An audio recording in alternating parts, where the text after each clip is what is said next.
everyone. All right, we're going to get started. So everyone make sure you have your beverages and a little chocolate and have a seat so we can get started. For today's professional development, we're going to be talking about curriculum development. Some housekeeping prior to sharing about curriculum development and the practices we will be developing moving forward as a district. I have shared the Google Slides with you this afternoon. You should be able to add notes and questions at the bottom of the notes where it would be presenter notes. As we move forward with curriculum development, I'd like to see a show of hands in the air or a thumbs up what you know about guaranteed and viable curriculum. Thank you. Okay, that's great. Sounds like some people have a good idea and we're going to move forward. So, on to our next slide here. On this slide, we're going to talk about what is guaranteed and viable curriculum. According to the article, a guaranteed and viable curriculum, guaranteed curriculum means that all students, regardless of their teacher or the school, will have access to the same content, knowledge, and skills across the district. Viable curriculum means that the curriculum is realistic in scope and has made careful decisions to narrow the universe of knowledge into developmentally appropriate and challenging learning targets for all the students in the district.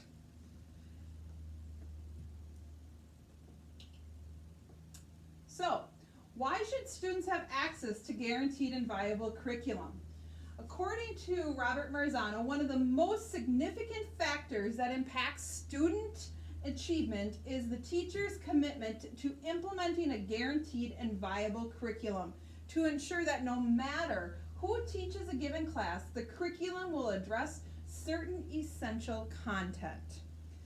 Now that we have an understanding from the last two slides on what guaranteed and viable curriculum means in relationship to curriculum development, let's take a look at how we can move forward as a school to take the steps we need within our school district.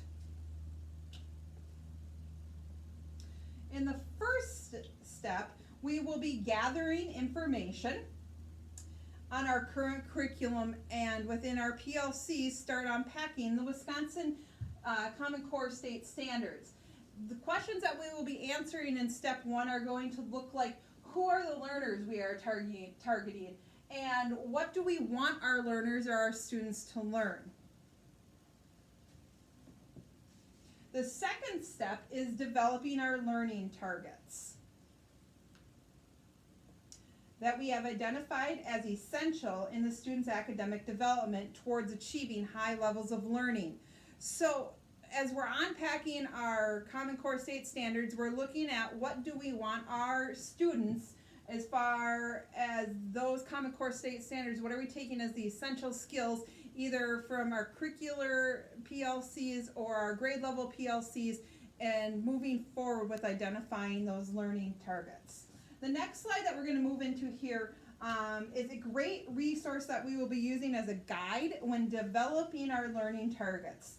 The questions in this four-step process, the four that you see around the outside here, will work as a great building block for our development of being consistent and laying out our learning targets. As you can see, step one is decide what students should be demonstrating. Step two is developing our markers of quality. Step three is to reinforce a developmental skill. And step four is to assign our numerical scale, which means how are we going to be not just assessing but giving a grade or an understanding that both the student and the parents as well as us as educators can tell where the student's understanding is at. On our next slide, we are going to take a look at developing rubrics for student assessment. You will see an example of a well-written rubric here on a fun topic or subject, breakfast in bed. I chose this rubric to show you because it shows what is being measured and how the student can or does earn a score based on their performance. Step 5 is to build the scope and sequence of the essential skills we want the students to learn. So what's our time frame? How long is it going to take us to get through this essential skill this year and then move on to the next one? keeping in mind our like our spring break, our Christmas break, state testing, other things that would go into our calendar year as we're building our scope and sequence.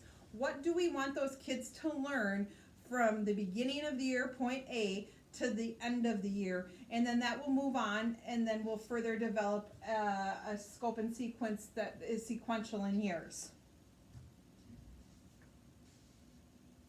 Please understand that as we move forward with developing our guaranteed and viable curriculum, which is step 5, these documents are continually a work in progress, and that we need to be responding to changes in the Common Core state standards.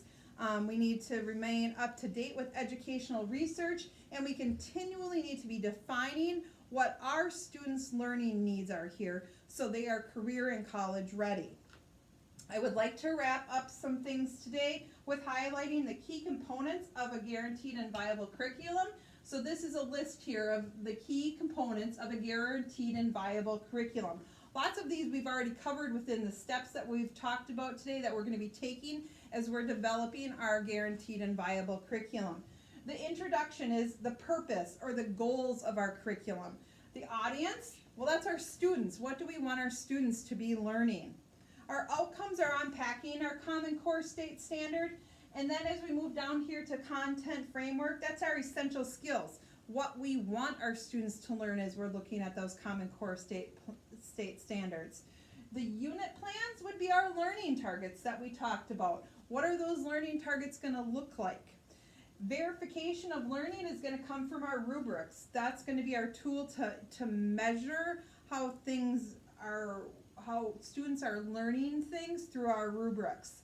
The delivery methodologies, well, that's ways we want to present our essential skills. And again, remember that it's not the path we take towards teaching that information. It's that we're starting at point A and our end result is all the same at point Z. So it might look different in different classrooms, but we're getting the same end result. The resources would be our educational research and information that we're sharing with each other in our professional learning communities and that we're using in our classrooms. And then as always, our program evaluation and modification, a constant reminder that all of these documents, our curricular documents, our viable and guaranteed curriculum is a continual work in progress. We're continually wanting to improve on what we have so we can make sure that our students are having the best learning so that they are career and college ready. All right, that concludes what we have today. So please don't be afraid to ask questions. We're going to continue on with discussions next week on guaranteed and viable curriculum. We will continue with these discussions within our professional learning communities. So to be continued. Have a great weekend. Thank you.